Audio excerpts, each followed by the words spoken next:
오늘 하나님께서 우리에게 주신 말씀은 창세기 15장 1절에서 6절 말씀입니다. 창세기 15장 1절에서 6절까지 말씀입니다. 그 후 여호와의 말씀이 환상 가운데 아브라함에게 임했습니다. 아브라함아, 두려워하지 마라. 나는 내 방패니 내가 받게 될 상이 아주 클 것이다. 그러자 아브라함이 말했습니다. 여호와 하나님이여, 제게 무엇을 주시겠습니까? 제가 자식이 없으니 제 재산의 상속자는 다메섹 사람 엘리에셀이 될 것입니다. 아브라함이 다시 말했습니다. 주께서 제게 자식을 주지 않으셨으니 제 집에서 난 하인이 저의 상속자가 될 것입니다. 그러자 여호와의 말씀이 그에게 임해 말씀하셨습니다. 그는 내 상속자가 되지 않을 것이다. 오직 내 몸에서 나온 사람이 내 상속자가 될 것이다. 여호와께서 아브라함을 밖으로 데리고 나가 말씀하셨습니다. 하늘을 올려다보고 별을 세어보아라. 과연 셀 수 있겠느냐?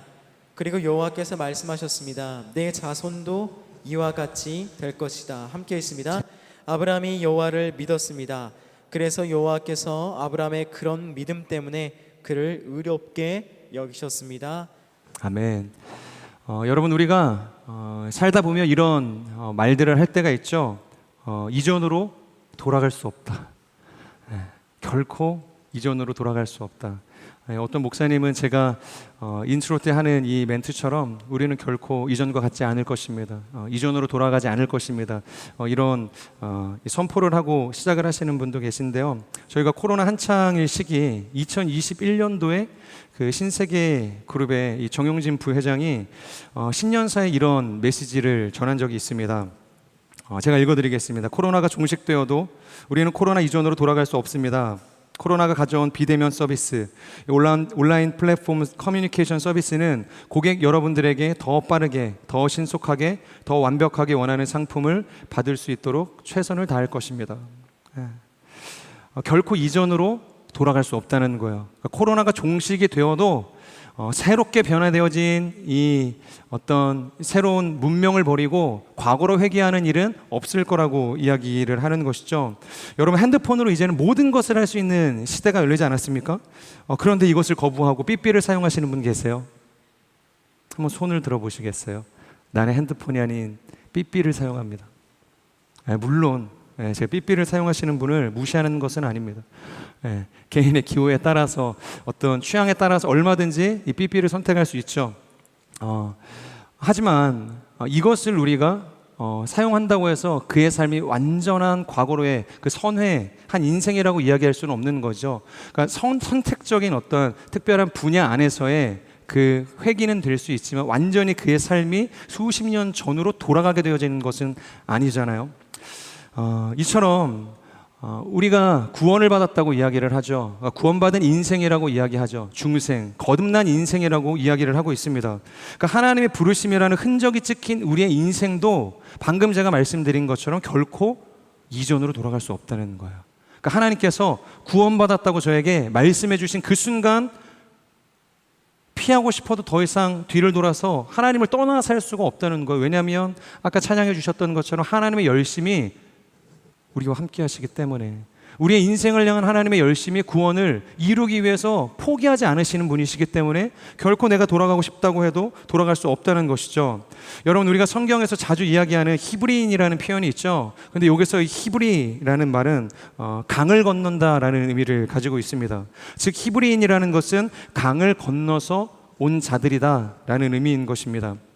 따라서 히브리인들이, 유대인들이 하나님의 선민이라고 불려질 수 있는 이유는 그냥 단순히 하나님께서 내가 너를 선택했다, 이 하나님의 결정 때문은 아니라는 거예요. 그들이 그 하나님의 음성을 듣고 그 콜링을 듣고 강을 건넜기 때문이에요. 믿음의 강을 건너서 그 하나님이라는 존재를 붙들었기 때문에 그들은 히브리인, 강을 건너온 자들이라 이렇게 이야기를 할 수 있는 것이죠. 여러분, 그 히브리인의 조상이 누구인가요? 그 히브리인의 조상, 우리가 함께 나누고 있는 아브라함입니다. 지난주 본문을 보면 우리가 창세기 12장을 함께 나누었습니다. 그가 아버지 데라와 조카 롯을 데리고 어디를 건넜어요? 제가 강을 건넜다 그렇게 이야기하지 않았습니까? 그 강을 건너서 갈대아 우르를 지나서 하란을 지나서 하나님이 보내신 그 가나안이라는 땅으로 들어오게 된 것이죠. 여러분, 그들이 떠난 그들이 강 건너 그 이전에 살던 그 갈대아 우르라는 곳은 어떤 곳이었죠? 바로 메소포타미아 문명의 중심지였고, 이 유프라테스와 이 티그리스 강을 끼고 있는 정말로 비옥한 지대였다는 거예요. 모든 것을 사실 다 할 수 있는 곳이었다. 그래서 제가 심지어는 제2의 에덴 동산이라고 불려질 수 있을 만큼 놀라운 땅이었다, 그렇게 말씀을 드렸습니다. 그래서 창세기 11장에서도 왜 함의 자손들이 그 땅에 거주하기를 원했는가? 그런 땅이었기 때문이에요.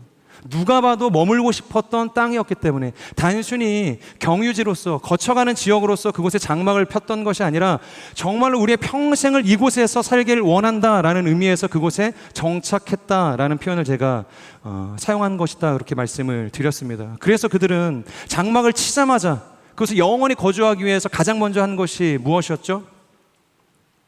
그 신할 땅에 머물 때 가장 먼저 우리가 흩어짐을 면하기 위해서 바벨탑을 세워야겠다. 높은 그 펜스타워를 세웠다고 말씀드리지 않았습니까? 자, 그런데요, 중요한 것은 오늘 이 아브라함이 하나님의 부르심을 듣고 뭘 했냐는 거예요. 그 신할 땅에 비록 무너지기는 했지만 그 바벨탑을 세웠고, 그리고 그 이후에 수많은 문명의 발상지로 이 갈대아 우르를 하나님께서 은혜를 주셨기 때문에 발전하게 되었습니다. 그곳에 아브라함이 살고 있었다는 거예요. 그런데 하나님께서 부르셨어요. 내가 너로 큰 민족을 이루겠다. 복의 근원이 되게 할 것이다. 고향과 친척과 아버지의 집을 떠나라 이야기하셨을 때 아브라함이 어떻게 했죠? 떠났다는 거예요. 놀라운 거죠. 한 번도 본 적 없던, 들어본 적 없던, 경험해 본 적이 없던 우상 집안의 아들 이 아브라함이 그 하나님의 음성을 듣고 순종했다는 거예요. 가족들을 다 데리고 전 재산을 가지고 그 강을 건너서 가나안으로 갔다는 것입니다. 너무 대단한 거예요. 여기까지는 너무 좋습니다. 그런데요, 문제가 뭐냐면 막상 떠나보니, 우리가 이런 경험이 얼마나 많습니까? 믿음으로 뭔가를 결정하고 선택하고 하나님의 부르심을 따라 갔는데, 저희 FA 가시는 분들 계시죠? 그 6개월의 기간 동안 믿음이 흔들리지 않기를 주님의 이름으로 축복합니다. 그런데 떠나보니 머리로는 알겠는데, 머리로는 하나님께서 얼마나 선하고 아름다운 분이신지 알겠는데 마음이 그것을 따라가지를 못하는 거예요. 그러니까 믿음이 내가 생각하고 내가 결단하고 내가 선택한 그 무언가를 따라가기에 너무 부족한 거예요. 부르심을 받고 어찌 한 걸음 한 걸음 걸어서 가고는 있는데 그 삶에서 찾아오는 그 괴리가 하나님께서 나에게 주신 그 믿음의 분량을 쫓아가지 못하고 있었다는 것입니다. 그러다 보니 어떻게 되겠어요?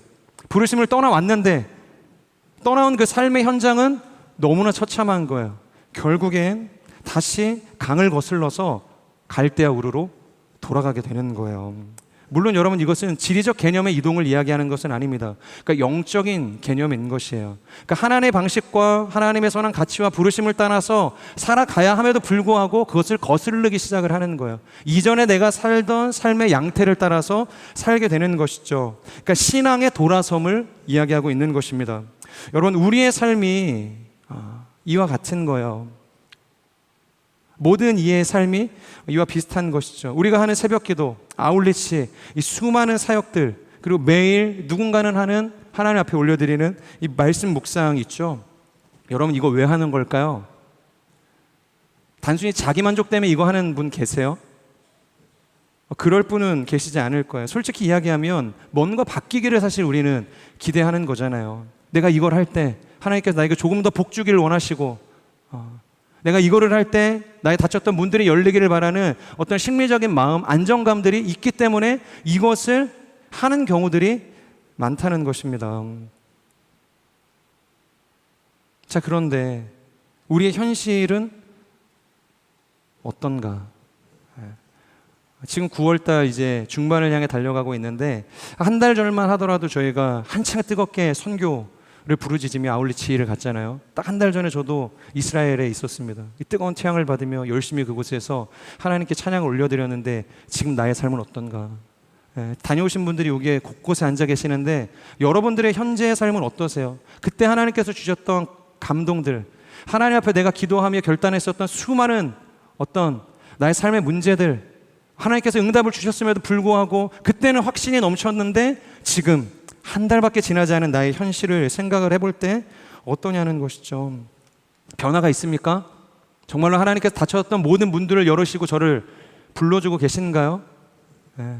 그렇다면 너무 감사한 일이지만 우리가 마주한 현실이라는 것은 그렇게 녹록하지가 않죠.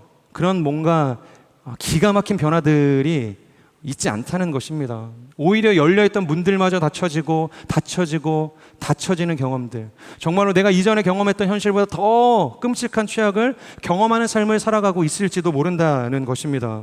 여러분, 그럴 때 우리가 어떤 반응을 보이게 되죠? 하나님께 더 간절히 나아갑니까? 기도하나요? 물론 그게 정답이죠.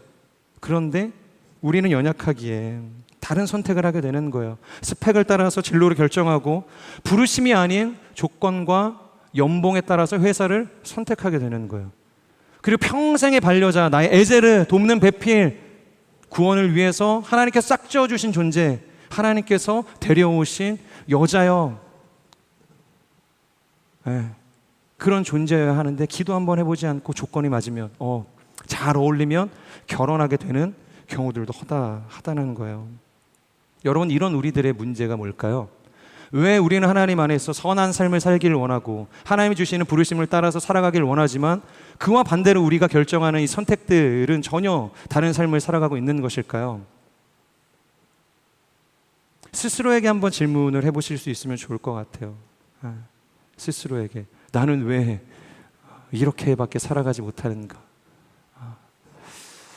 제가 생각할 땐 그런 겁니다. 눈앞에 보여지는 이 상황과 사건을 통해서 나의 삶의 결국을 해석하기 때문인 거예요.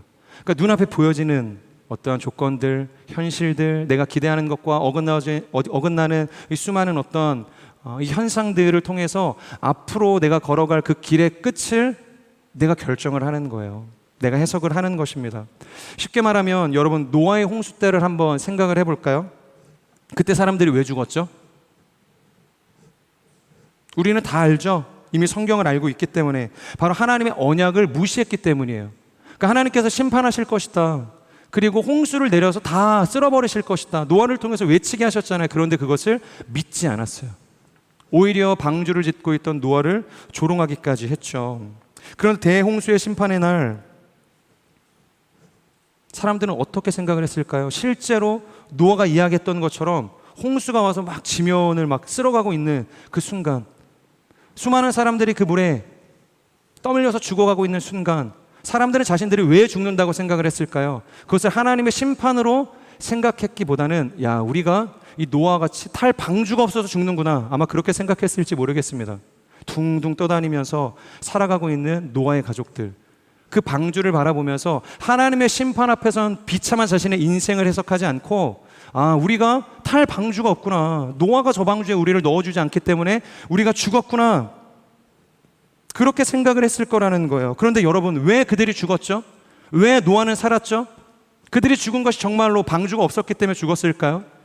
정말로 노아는 방주가 있었기 때문에 살았을까요? 그러니까 표면적으로는 맞을 수 있죠. 하지만 정말로 노아는 방주 때문에 산 것이 아니라 성경을 보면 하나님이라는 존재, 그분이 이 노아의 방주가 되어주셨기 때문이에요. 그 홍수의 심판 속에서 노아의 가족만은 하나님께 구원함을 입었더라. 그러니까 하나님의 언약이, 하나님의 사랑이 그들의 삶의 방주가 되어주었기 때문에 그들이 살게 되었다는 것입니다. 여러분, 우리의 인생에도 이와 같은 방주들이 존재해요. 하나님의 언약이 아닌 이 바벨탑과 같은 또 다른 방주들, 내가 하나님이 아닌 다른 선택지로, 대안지로 마음에 품고 있는 그런 방주들이 있다는 거예요. 여러분, 오늘 본문의 1절의 말씀을 한번 볼까요? 하나님께서 아브라함에게 뭐라고 이야기하시냐면 내가 내 방패다, 그렇게 이야기를 하세요. 그러니까 내가 내 방주라고 이야기하는 것과 다르지 않다는 거예요. 내가 내 방패다, 그렇게 두려워하는 아브라함을 달래주세요. 그런데요, 문제가 뭐냐면 정말로 하나님이 나의 방패시군요, 그렇게 아브라함이 반응하지 않았다는 거예요. 이미 아브라함에게는 자신만의 방패가 있었어요. 그러니까 자신만의 그 두려움을 극복할 수 있는 방주가 있었다는 거예요. 여러분 다윗의 인생도 한번 생각을 해볼까요? 그의 인생도 인생의 말년에 가서야 고백한 시편의 고백이 뭐죠? 시편 23편의 고백입니다. 우리가 너무 잘 알고 있는 여호와는 나의 목자시니 내게 부족함이 없다. 그러니까 여호와만이 나의 인생의 방패가 되신다고 사실 고백을 하는 거예요. 그분만이 험난한 이 인생의 여정 속에서 나의 구원자가 되신다는 고백을 한 거죠. 그것을 인생의 말년에서 고백을 한 거예요. 다윗의 인생도 부침이 많았죠. 오르락 내리락 했죠. 하나님을 열심히 믿는가 하면 정말로 이게 하나님의 마음에 합한 사람인가? 라는 생각이 들 정도로 처참한 인생을 살아가는 경우들도 있었습니다. 때론 자신과 함께하는 유능한 군사들이 그의 유일한 방패이기도 했고요. 정말로 수려하고 아름다웠던 능력이 있었던 사랑하는 아들 이 압살롬이 자신의 방패가 되었던 시기도 있었다는 거예요. 그것이 다윗의 인생이었다는 것입니다. 여러분 이사야는 어때요? 이사야 6장을 보면요, 그가 하나님께 소명을 받는 장에 나와요. 그래서 이사야 6장이 굉장히 중요해요. 이사야가 드디어 하나님의 소명을 받고 세상 가운데로 나아가는 거예요. 그런데 이 장면이 정말로 많이 미화가 됐다고 생각이 됩니다. 왜냐하면 우리는 이 6장을 생각을 할 때 보통 성정 가득한 여호와의 영광을 생각을 해요. 영광이 너무 찬란해서 그곳에 들어갔던 이사야가 압도가 된 거예요. 그래서 엎드리게 되죠. 바짝 엎드려서 얼굴을 들지 못하는 거예요. 그리고 그곳에 스랍들이 외치는 거죠. 거룩하다 거룩하다 만군의 여호와여. 이 소리를 듣고서 이사야가 고백하죠. 죄인입니다. 그리고 하나님의 부르심을 받아서 세상 가운데로 나가는 거예요. 너무 멋있잖아요. 하나님의 영광, 그리고 그곳에서 외치는 천사들의 소리, 그리고 죄인이라고 고백하는 이사야의 이 연약한 모습. 하지만 하나님께서 그를 부르시고 보내신 하나님의 그 일하심, 이것이 이사야 6장을 생각하는 우리의 해석이라는 것이죠. 그런데요, 사실이 뭐냐면 우시아가 죽게 되었다는 소식을 이사야가 들은 거예요. 하나님을 간절히 찾기 위해서 그가 성전을 찾았던 것이 아니라, 야, 시대의 별이었던 우시아가 죽었구나, 우리 이제 민족이 다 죽게 됐구나, 어떡하냐. 다른 살 길이 없는 거예요. 여기저기 들려오는 그 전쟁의 그 난리통 속에서 다 죽게 되었다는 소리만이 세상에서 빗발치고 있을 때 이사야도 똑같은 무너지는 마음을 가지고 살아 있었던 것입니다. 그리고 결국에는 마지막 선택으로 어쩔 수 없이 성전으로 들어가게 된 거예요. 낙심한 끝에, 절망한 끝에 찾은 것이 성전인 것이에요. 더 이상 우리의 소망이 없구나, 우리 민족을 구원할 방패가 없구나라는 것을 이사야도 고백했다는 거예요. 사랑하는 여러분, 우리의 인생의 실패의 지점이 어디서부터 비롯이 될까요? 그것은 바로 우리가 하나님께서 부르신 그 부르심의 지점을 거슬러서 다시 강을 건너기 시작할 때 우리의 실패는 찾아온다는 거예요. 그것이 오늘의 성경의 주제인 것입니다. 그리고 수많은 성경의 위인들의 삶에 나타났던 실패의 역사들이었다는 것이에요. 바로 말씀이 아닌 사건이 근거가 되고 믿음이 아닌 자신의 그 감정이 근거가 되기 시작할 때 그 인생의 실패가 찾아온다는 거예요. 저는 우리의 인생이 보여지는 사건과 상황으로 우리의 삶을 해석하는 인생이 아니라 바로 말씀과 오직 믿음의 눈으로 우리의 눈앞에 보여지는 이 현실을 해석할 수 있는, 그래서 하나님께서 부르신 그 땅을 향해서 나아갈 수 있는 인생이 되길 주님의 이름으로 축복합니다. 아까도 이야기했지만 바로 이런 관점에서 오늘의 본문도 이 아브라함도 똑같은 실수를 지금 반복하고 있다는 것이죠. 아브라함도 믿음의 조상이었지만 사실 우리와 별반 다르지 않았다는 것입니다. 우리 1절의 말씀을 같이 함께 읽겠습니다. 시작. 그 후 여호와의 말씀이 환상 가운데 아브라함에게 임했습니다. 아브라함아, 두려워하지 마라. 나는 내 방패니 내가 받게 될 상이 아주 클 것이다. 여호와께서 아브라함에게 찾아오셔서 지금 뭐라고 하세요? 내가 내 방패다,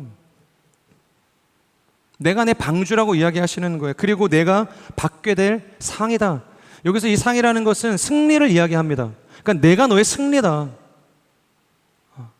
그러니까 내가 너의 방주가 되고 너의 방패가 되고 너의 상이 되고 너의 승리가 된다고 지금 이 아브라함에게 이야기해주고 계시는 거예요. 그런데 왜 하나님께서는 갑자기 잘 있던 이 아브라함에게 찾아오셔서 이 이야기를 하시는 걸까요? 내가 어떠한 존재인지에 대해서 왜 아브라함에게 이야기하는 걸까? 지금 아브라함이 두려워하고 있다, 그렇게 1절에서 이야기하고 있죠. 두려워하고 있기 때문에, 자, 그렇다면 여러분 왜 지금 아브라함은 두려워하고 있는 걸까요? 왜 아브라함은 두려워하고 있는 걸까? 1절의 시작절을 보면요, 한번 띄워봐 주시겠어요? 1절을.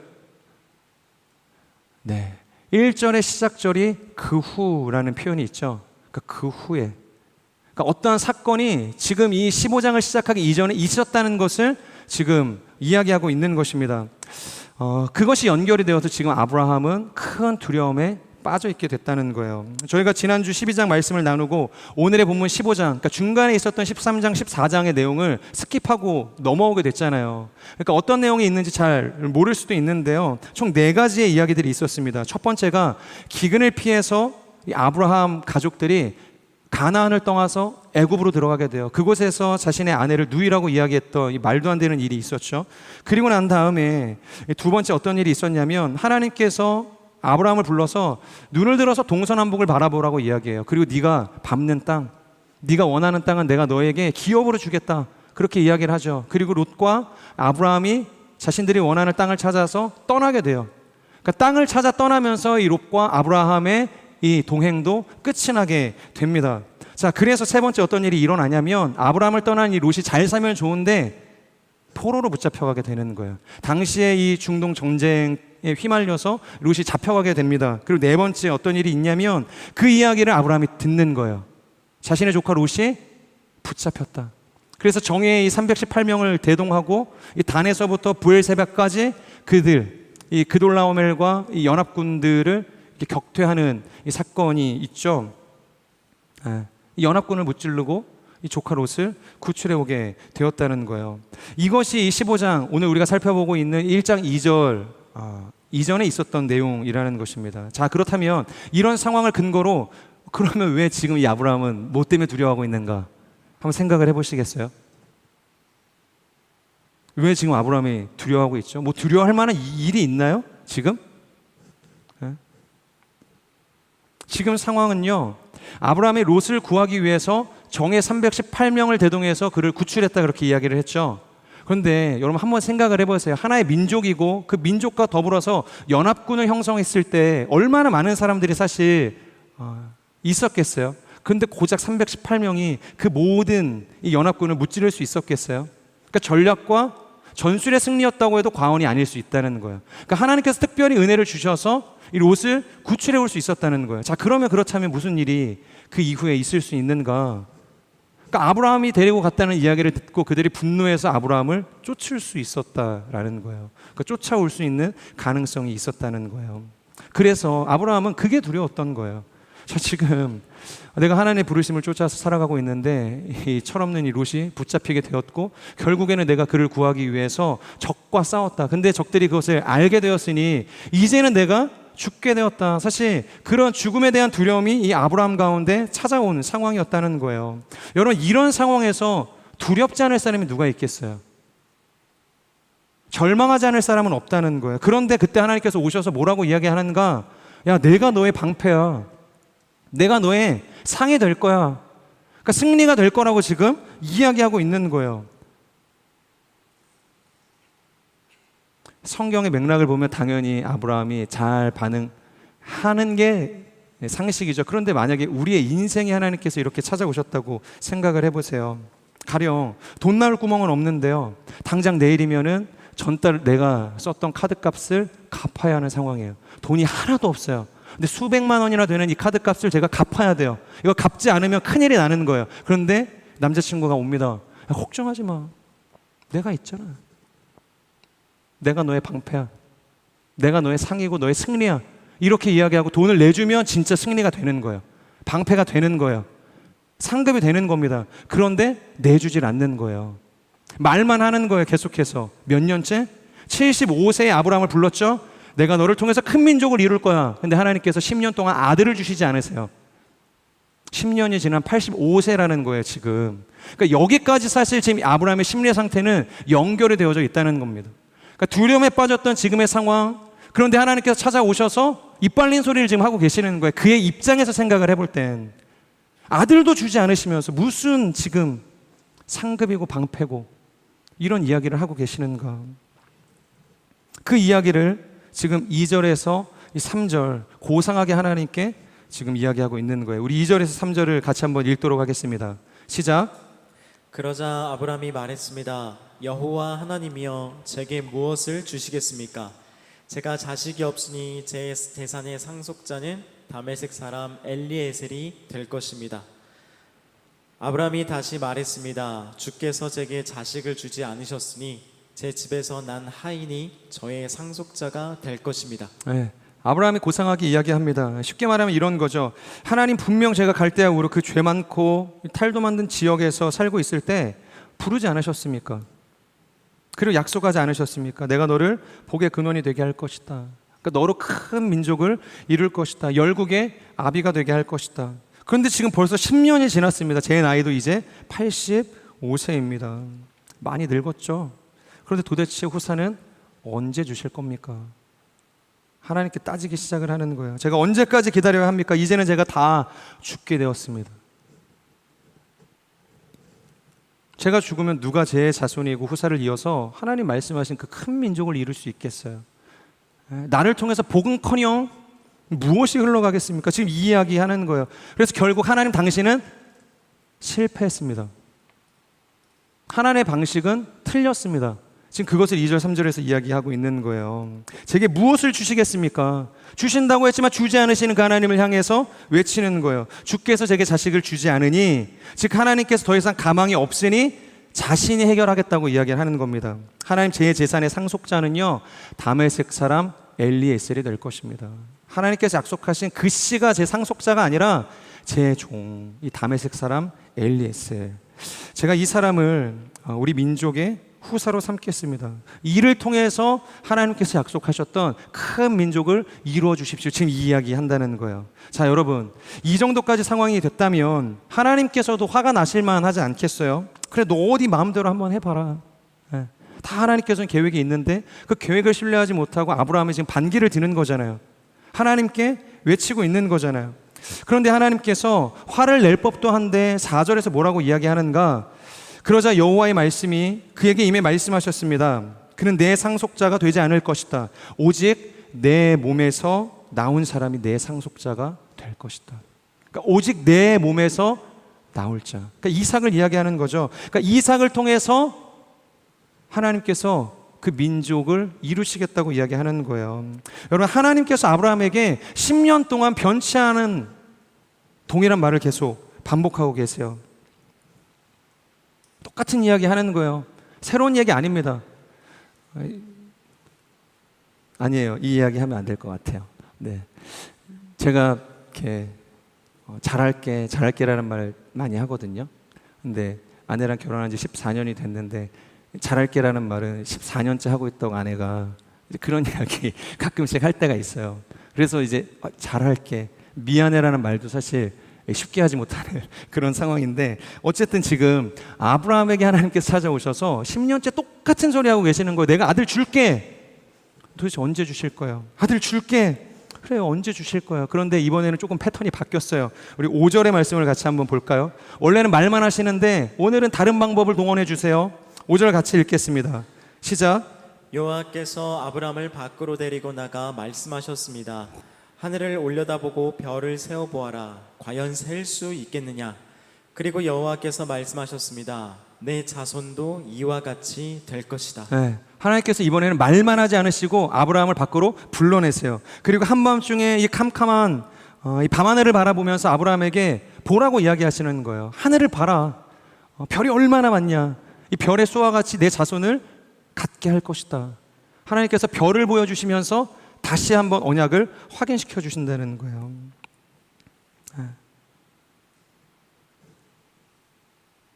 그런데 놀라운 게 뭐냐? 방금까지 그렇게 고집스럽게 하나님 실패했습니다. 하나님께 따져 물었던 아브라함이 뭐라고 이야기하는가? 그 즉시 이것을 믿었다고 이야기하고 있어요. 아브라함이 이것을 믿었다. 아멘. 제가 그것을 믿습니다. 하나님께서 말씀하시니 그렇게 될 줄로 믿습니다. 끝이에요. 이게 전부였다는 거예요. 여러분, 아브라함은 자신에게 하나님께서 주신 그 언약을 믿지 못해서 의심을 했습니다. 그리고 철저하게 자기 나름의 대안도 세운 인생이었어요. 하지만 하나님께서 자신에게 약속한 아들을 주시겠다고 말씀하시자 하나님 관두세요. 이제 봐도 제가 아무리 생각을 해봐도 가망이 없습니다. 살아도 너무 늙었고 태문이 닫힌 지 오래입니다. 현실적으로 인간적으로 의료적으로 가망이 없어요. 그냥 제가 이야기한 대로 이 엘레셀을 우리 집안의 상속자로 세웁시다. 그렇게 이야기하지 않았다는 거예요. 그냥 자신의 모든 생각을 다 내려놓고 하나님께서 주신 그 말씀을 믿었다. 이렇게 이야기를 하는 거예요. 그리고 그 말씀, 그 믿음을 보시고 하나님께서 뭐라고 이야기하시는가? 이것이 정말로 중요한 구절입니다. 우리 창세기 15장 6절의 말씀을 같이 한번 읽겠습니다. 시작. 아브라함이 여호와를 믿었습니다. 그래서 여호와께서 아브라함의 그런 믿음 때문에 그를 의롭게 여기셨습니다. 하나님께서 그의 믿음을 보시고 그를 뭐라고 해요? 의롭게 여기셨어요. 야, 아브라함아, 너 의롭구나. 지금까지 아브라함이 했던 모든 이런 불순한 행동들을 보지 않으시고 그냥 그가 믿음으로 받은 그 행위를 보시고 너 의롭다고 지금 말씀하시는 거예요. 자, 여러분, 지금 아브라함이 의롭게 된 시점이 언제죠? 언제 아브라함의 인생이 의롭게 되었어요? 선한 일을 많이 했을 때인가요? 율법적으로 뭔가 탁월했을 때인가요? 아니면 뭔가 그의 인생이 존경받을 만한 일을 했을 때인가요? 아니라는 거예요. 성경이 이야기하는 그 시점은 무엇이냐? 바로 자격 없는 자신을 향한 하나님의 은혜의 말씀을 그냥 믿었을 때 하나님께서 그에게 야, 너 아브라함아 의롭다. 그렇게 이야기하신 거예요. 사랑하는 여러분, 우리의 인생에 찾아오는 수많은 시험과 고난의 순간, 그리고 하나님의 침묵을 지나가고 있는 그 절망의 순간 속에서 우리가 선택해야 할 것이 무엇인가? 과거의 아브라함처럼 다시 강을 건너서 히브리어 할 것인가? 아니면 오늘 지금 이 아브라함이 하나님의 말씀을 듣고 믿으니 하나님을 온전히 신뢰할 것인가? 그것을 선택할 수 있는 지혜가 필요하다는 것입니다. 저는 오늘 6절이 이야기하고 있는 이 아브라함의 믿음을 선택할 수 있는 우리의 인생이 되길 주님의 이름으로 축복합니다. 자, 놀랍게도 이 말씀이 이 로마서 4장 3절에서 이야기하고 있는 이 사도 바울의 이신칭의 근거가 되어지는 중요한 원리가 되는데요. 우리 조금 더 살펴보겠습니다. 이 4장 3절의 말씀, 로마서 같이 한번 읽어볼까요? 시작. 성경은 무엇이라고 말합니까? 아브라함이 하나님을 믿으니 이것이 그에게 의로 여겨졌다라고 합니다. 아멘. 여러분, 당시에 얼마나 많은 사람들이 이 율법주의에 빠져 있었습니까?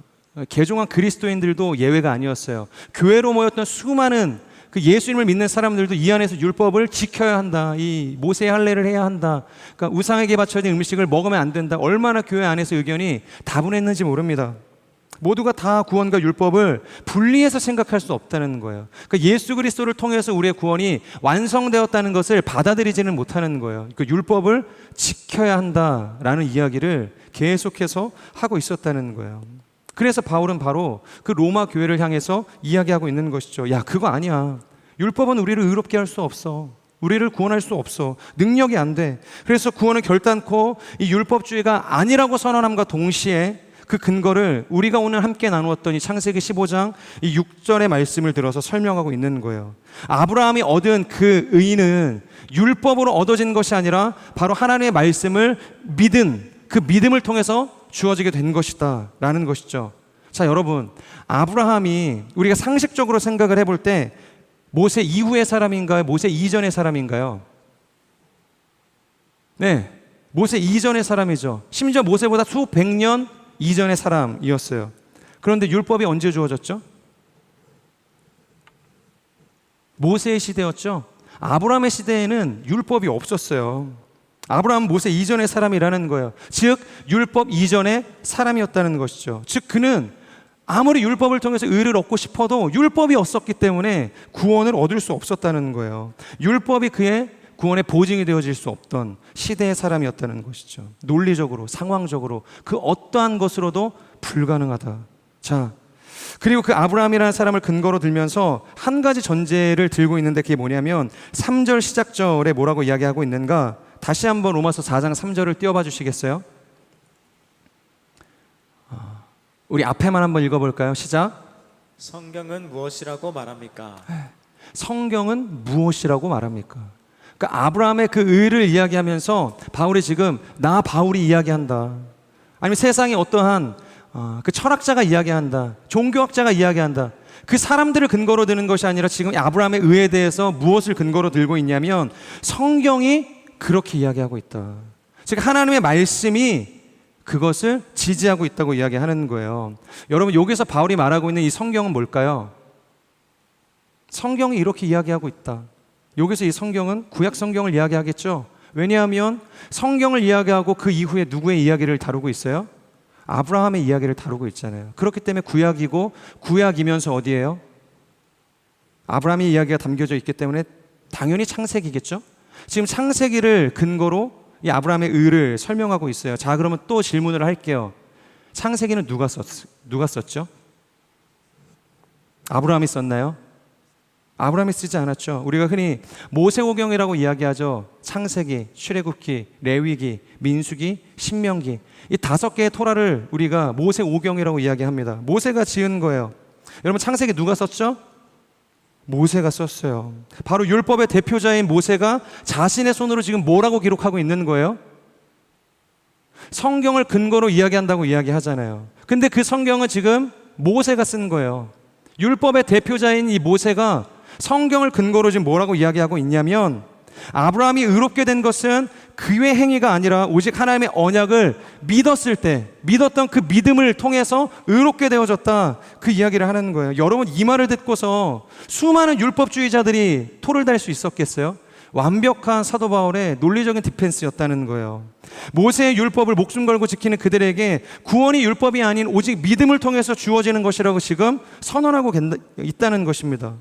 바울이, 그리고 모세가.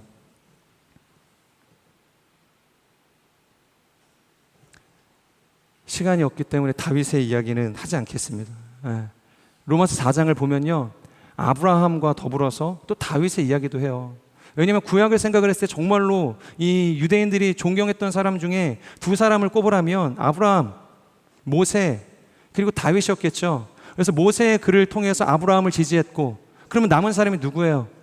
다윗이잖아요. 다윗의 삶을 통해서 다시 한번 하나님께서 믿음으로 주시는 그 은혜에 대해서 이야기를 한다는 거예요. 짧게 이야기하면 여러분 다윗이 정말로 끔찍한 죄를 저질렀죠. 그것이 무엇이에요? 전쟁에 나가지 않고 성 안에 있다가 한 여인을 겁탈하게 됩니다. 간음하게 되었어요. 그래가지고 하나님께 책망을 받게 되어집니다. 나단을 보내서 이야기하는 거예요. 내가 너를 책망한다. 너에게 죄가 있다. 그때 이 다윗이 그 나단 선지자의 외침 앞에서 뭐라고 하냐면 하나님 앞에 사죄의 은총을 구하기를 위해서 기도했고, 하나님께서 나를 정결케 해주시기를 원한다. 주의 성령을 나에게 회복시켜달라. 그러니까 하나님의 은혜를 구하며 나아가잖아요. 그때 주셨던 말씀, 그때 하나님께서 이 상황을 바라보시면서 말씀하시는 것이 이 로마서 4장 7절 8절에 나와 있다는 거예요. 주께서 불법을 용서하시고 죄를 덮어주시는 사람은 복이 있고 주께서 그 죄를 인정치 않으실 사람은 복이 있다. 그러니까 이 다윗의 인생을 하나님께서 회복시켜 주셨던 때가 언제냐, 그에게 하나님께서 불법이 사함을 받게 하셨던 그 때가 언제냐, 그를 의롭게 해주셨던 때가 언제냐, 그것은 그가 정말로 성공가도를 달리고 있었을 때가 아니라, 의롭게 삶을 드렸었던 때가 아니라 정말로 가장 처참했던 그 순간, 가장 그 밑바닥까지 떨어졌던 순간, 그때 하나님께 회개했더니 하나님의 은혜가 그에게 찾아오셨다는 거예요. 그저 용서만 빌 뿐이었는데 하나님께서는 그 회개를 받으시고 다윗을 용서하시고 죄를 가려주시고 의롭다고 이야기해 주셨다는 거예요. 그래서 이 복을 이 사도 바울이 뭐라고 이야기하냐면 로마서 4장 4절 5절에서 이렇게 이야기합니다. 일하는 자에게는 품삯이 은혜로 여겨지지 않고 정당한 대가로 여겨지나 일하지 않고도 경건치 않은 사람을 의롭다 인정하시는 분을 믿는 사람에게는 그의 믿음이 의로 여겨진다. 그러니까 믿음으로 말미암아 의를 얻은 사람이 마치 무엇과 같으냐, 아브라함의 인생 같은 것이고 다윗과 같은 인생이라는 거예요. 근데 그들이 무엇을 행했기 때문에 하나님께서 그 구원을 보수와 같이 은혜로 주셨던 것인가? 아니라는 거예요. 아니라는 거예요. 아무것도 행하지 않았지만 하나님께서 은혜를 주셨다는 거예요. 바로 믿음으로 말미암아 의를 얻는다는 것이 이와 같다는 것입니다. 내가 무엇인가 땀을 흘리고 수고해서 벌어낸 것이 아니라 도무지 한 일이라고는 아무것도 없지만 오히려 하나님께서 직접 대가를 지불하시고 선물을 주셨다는 거예요. 그렇기 때문에 여러분, 다시 한번 말씀을 드리지만 믿음을 통하여 의를 얻는다는 것은 어디까지나 은혜에 대한 내 수고에 대한 보답이 아니라는 거예요. 나의 열심에 대한 대가가 아니라는 거예요. 하나님께서는 구약시대부터 더 나아가 유대인들을 구원에 이르게 하시기까지 과거서부터 지금까지 딱 한 가지 방법을 통해서 의를 주셨어요. 바로 믿음으로 말미암아 의를 얻게 하시겠다. 여러분, 이것이 바로 구약과 신약의 끝을 관통해서 하나님께서 인간에게 의를 주시는 유일한 길이라는 거예요. 바울이 지금 그것을 이야기하는 것이고, 아브라함의 이야기를 통해서 이 모세가 창세기 15장 6절에서 이야기하고 있다는 것입니다. 비록 자격도 없고 무능했고 어떠한 가능성도 없었지만 그럼에도 불구하고 하나님께서 나를 사랑하신다는 것, 하나님께서 나를 용서하신다는 것, 나를 통해 놀라운 계획을 가지시고 하나님의 열심으로 나의 삶을 붙들고 계신다는 것, 그것을 믿음으로 받아들였을 때 하나님께서는 그들의 고백을 받으시고 의롭게 해주셨다는 것입니다. 과거에 제가 중국에 살았을 때요, 퇴근을 하고 이제 아내와 인근 시장을 갔던 적이 있어요. 데이트를 하면서 이제 가고 있는데, 저희 나라도 뭐 과거에 그랬잖아요. 길거리에서 강아지를 팔고 있었어요. 강아지를. 근데 사실 저는 별로 귀찮은 거 딱 질색이어가지고 데려오면 고생할 거 뻔하기 때문에 쳐다도 안 봤거든요. 귀엽다 귀엽다고 해서 그냥 빨리 가고 싶은데, 아내가 평소에 그렇지 않은데 그냥 귀엽다가 아닌 거예요. 이게 눈빛이. 그 자리에서 계속 머물러서 계속 그 강아지를 쳐다보고 만지고 저를 이제 보는 거예요. 당연히 알죠, 뭘 원하는지. 지금 이 강아지 사달라는 얘기인 거잖아요. 근데 저는 굉장히 그 현실적인 사람이에요. 완전 T이기 때문에 야, 이거 데리고 가면 큰일 나는데. 한국에서도 과거에 그랬잖아요. 데리고 오면 집에 데리고 오면 그 다음날 어떻게 돼요? 막 설사하고 난리도 아니죠. 그러니까 병든 개 같은 거예요. 딱 봐도. 그러니까 오늘 무슨 주사를 맞췄는지 건강한데 집에만 오면 시름시름 앓다가 내일 막 설사하기 시작하고 죽을 것 같은 거예요. 저도 어렸을 때 뭐 병아리가 그랬고 메추라기가 그랬고 강아지가 그랬어요. 저도 다 경험이 있으니까 아내한테 안 된다 이야기를 했는데 아내가 너무 원하는 거예요. 그래서 제가 이래도 살 거냐, 지금 얘기했던 걸 다 얘기했어요. 죽을 수도 있다, 내일 설사할 수도 있다, 나 출근했을 때 설사하면 자기가 저거 다 케어할 거냐, 나 돌봐줄 수 없다, 괜찮대요, 사달래요. 그래서 그때 당시에 중국 돈 한 300이 런민비 정도 했으니까 한 5만 원 정도 됐다고 생각을 하면 될 것 같아요. 한 5만 원. 5만 원에 그 강아지를 사서 집에 데리고 왔어요. 근데 저는 계속 걱정이 되는 거죠. 이 가격은 뭐 5만 원밖에 안 됐기 때문에 문제가 안 되는데, 여건이 안 되는데, 제가 뭐 도와줄 수만 있으면 뭐 얼마든지 뭐 아프더라도 도와주면 되는데, 저는 출근을 하고 아내는 집에 있는데 강아지가 아프면 안 되잖아요. 간절히 기도하는 마음으로 데리고 왔어요. 잘 노는 걸 보고 제가 잤어요. 근데 아니라 다를까, 다음날 그렇게 잘 노던 강아지가 막 설사를 하면서 막 입에서 막 거품이 나오면서 막 시름시름 앓기 시작하는 거예요. 제 아내한테 쓴소리를 했죠. 봐라, 이게 뭐냐, 어떻게 할 거냐.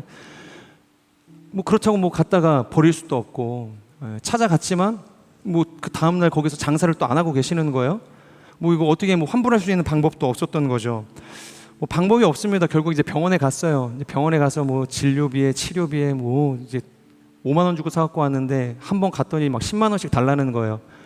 근데 한 번으로 끝이 납니까? 이게 강아지가 파보바이러스라고 이제 그런 병에 걸렸는데 몇 번 와야 된대요.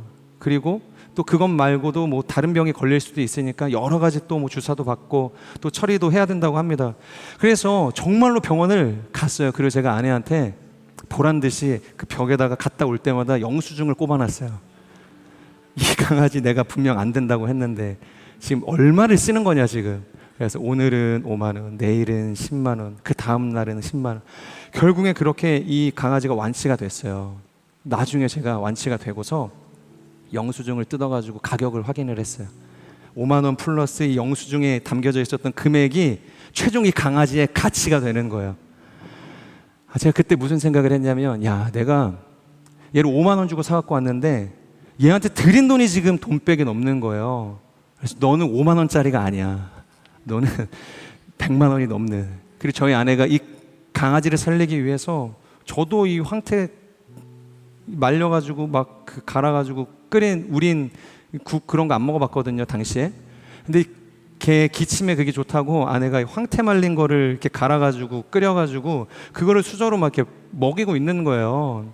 그리고 겨울이었는데 이제 집이 건조하니까 뭐 저희 집에 가습기가 없었어요. 스팀 다리미 있었어요. 스팀 다리미를 이렇게 해가지고 이제 습기를 유지해서 이제 강아지 살리겠다고 아내가 그렇게 헌신을 하는 거예요. 근데 그런 수많은 상황과 이 재정적 지출했던 것들이 다 이제 흘러서 지나가니까 이 개 이름이 피터였거든요. 피넛버터라고. 예. 얘가 다르게 보이는 거예요. 너무 귀하게 보이는 거예요. 가치가 있는 거죠 이제. 돈도 많이 썼고 저희 아내가 정말 말도 안 되는 노력과 그 희생을 통해서 이 강아지를 살렸잖아요. 제가 그때 이 설교를 준비하는데 생각이 났어요. 과연 그 죽다 살아난 강아지의 그 가치, 그 피터의 가치가 5만 원이 아닐진데 내가 아무리 낮게 쳐줘도 100만 원이 넘어요. 그리고 저에게도 동일한 질문을 던지게 되는 거죠. 그렇다면 나의 가치는 얼마가 되는 것인가? 나의 가치. 나를 위해서 투자한 가치가 뭐예요? 성경에서 이야기하는 예수 그리스도. 그분이 나를 위해서 핏값을 지불하셨다. 그분이 값을 치르고 우리를 사하셨다. 그렇게 이야기하잖아요. 그러니까 최소한 나의 가치는 뭐예요? 예수 그리스도라는 거예요. 그러니까 바로 정리가 돼요. 그러니까 바로 나의 그 가치의 크기가 결정이 되는 거예요. 나는 정말로 소중한 존재구나. 내가 존귀해서 사랑받는 것이 아니라 하나님께서 나를 그렇게 사랑하셨기 때문에 존귀해지는구나. 마치 피터와 같은 거예요. 아무런 가치가 없던 인생이었는데 돈을 지불하고 사랑을 지불했더니 존귀한 개가 된 거예요. 마찬가지로 저의 인생도 가치가 있었기 때문에 예수님께서 희생하시고 죽으셨던 것이 아니라 그분이 나를 위해서 희생의 사랑으로 함께 하셨기 때문에 나의 가치가 존귀해지는 거예요. 여러분, 우리가 큰 일을 하고 존귀한 존재이기 때문에 하나님의 사랑을 받는 것이 아닙니다. 다시 말씀드리지만 그분의 사랑을 받았기 때문에 존귀해지는 거예요. 우리가 앞으로 얼마나 큰 일을 하게 될지 모르죠. 또 앞으로 우리가 얼마나 세상에서 성공하고 가치 있는 존재로 인정받을지 모르겠어요. 하지만 분명한 것은 그것 때문에 우리가 구원을 받는 것이 아니라 오직 믿음으로 구원을 받는 거예요. 하나님께서 나를 이처럼 사랑하셨다. 이와 같은 은혜로 나와 함께 하셨다. 나의 결핍의 유부를 보시고 판단하신 것이 아니라 무작정 하나님의 조건 없는 사랑과 은혜를 쏟아 부어 주셔서 나를 존귀한 존재로 만드셨구나. 중요한 건 뭐냐면 하나님께서 그렇게 나를 찾아주셨다는 거예요. 그런데 거기서 끝이 나면 안 되죠. 내가 그것을 오늘 아브라함이 고백했던 것처럼 12장 6절 아브라함이 그것을 믿으니 하나님께서 의로 여기셨더라. 아무리 나의 가치가 귀하고 존귀해도 나를 위해서 예수님께서 희생하시고 자신의 생명을 주셨어도 내가 그것을 믿음으로 받아들이지 않는다면 아무런 의미가 없다는 거예요. 그렇기 때문에 저는 이 모든 이 사실 앞에서 예수 그리스도께서 나를 위해서 희생하셨다는 그 놀라운 은혜를 믿음으로 받아들일 수 있는 인생이 되기를 주님의 이름으로 축복합니다. 그래서 나의 인생, 앞으로 내가 걸어갈 모든 인생이 나의 노력의 유무를 따라서 찬란해지는 것이 아니라 이미 예수께서 주신 그 사랑의 은혜로 인해서 나의 인생이 찬란하다라는 고백으로 살아갈 수 있기를 주님의 이름으로 축복합니다. 우리 같이 한번 말씀을 기억하면서 기도하도록 하겠습니다. 하나님, 정말로 인생의 수많은 굴곡과 절망 속에서 하나님의 부르심을 따라서 강을 건너서 가나안으로 갔지만 그럼에도 불구하고 연약한 그 믿음이 가던 걸음을 멈추게 했고 하나님을 향하였던 그 믿음의 시선을 거두어 갔고 하나님께서 부르짖었던 하나님의 그 음성을 하나님 사라지게 했음을 우리가 보게 됩니다. 그래서 다시 이전으로 돌아갔던 이전의 삶에 하나의 양태를 반복했던 아브라함의 삶을 우리가 보게 되어집니다. 하나님께서 약속하셨지만, 하나님께서 불러주셨지만, 하나님께서 내가 너를 복의 근원으로, 축복의 통로로, 큰 민족으로 삼으실 거라고 약속해 주셨지만 그것을 신뢰하지 못하고 현실적인 대안을 가지고 자신의 열심과 노력을 따라서 살아갔던 그의 연약함을 우리가 보게 되어집니다. 하지만 하나님 그것이 우리의 인생의 하나의 성공을 결정하는 것이 아니고 궁극적으로 나의 의를 결정하는 기준이 아님을 알게 하여 주시옵소서. 그 어떠한 순간 속에서도 하나님께서 약속하신 그 언약을 신뢰하게 하여 주시고, 하나님께서 나를 통하여서 지불하신 하나님의 그 열심을 신뢰하게 하여 주셔서 예와 아멘으로 받아들임으로 하나님께서 주시는 승리를 누리게 하여 주시고, 하나님께서 주시는 그 의를 소유할 수 있는 인생이 될 수 있도록 기름 부어 주시옵소서. 함께 말씀을 기억하며 우리 함께 통성으로 기도하며 나아가겠습니다. 신실하신 하나님, 아브라함의 인생을 우리가 바라보며 나아갑니다. 연약한 인생이었고 정말로 하나님을 거스르는 인생이었고 부족했던 인생임을 우리로 하여금 보게 하십니다. 자신의 능력과 노력과 경험과 지혜를 통하여서 삶의 걸음을 걸어갔던 하나님, 그의 그 실패의 지점들, 그 실패의 순간들, 하나님 우리가 답습하지 않게 하여 주시옵소서. 내가 노력한다고 해서 나의 후사가 생기는 것이 아니고, 내가 노력하고 나의 현실적인 대안과 나의 안목과 나의 경험과 지식을 통해서 하나님 큰 민족이 이루어질 수 있는 것이 아님을 알게 하여 주시옵소서.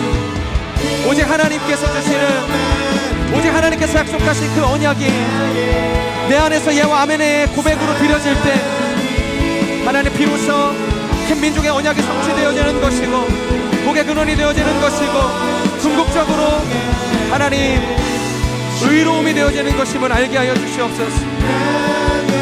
어떠한 순간 속에서도 그의 믿음의 원리를 바라보며 하나님께 나아갈 수 있는, 그래서 큰 믿음과 하나님 큰 의를 얻을 수 있는 하나님의 사람들이 될 수 있도록 기름 부어 주시옵소서.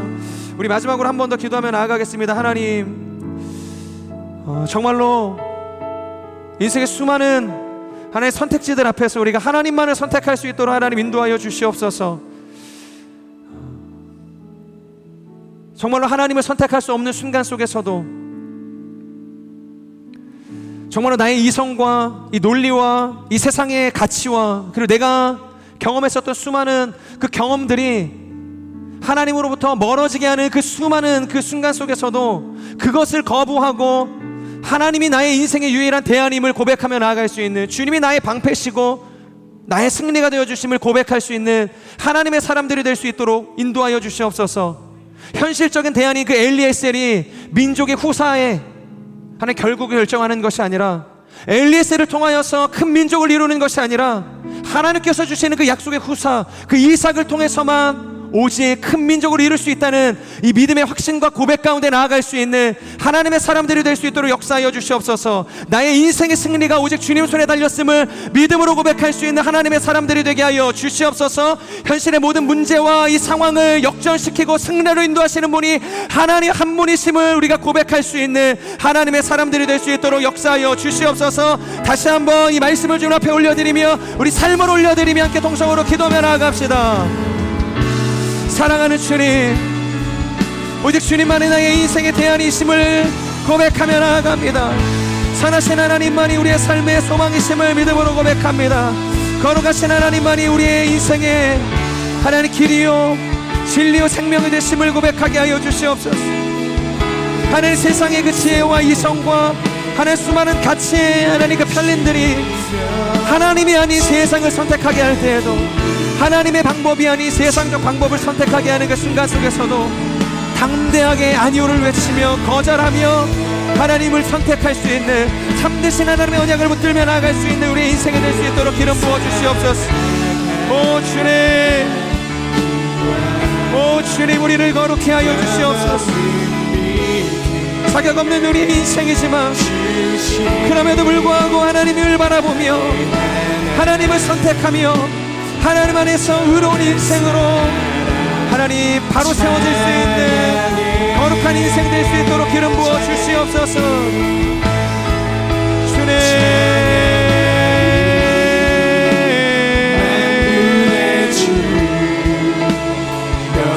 찬양합니다. 우리 인생을 다스리시는 분이 하나님이심을 고백합니다. 우리 인생의 통치자가 하나님이심을 고백합니다. 날 의롭게 하시는 이가 하나님이심을 고백합니다. 주님만을 바라보게 하여 주시옵소서.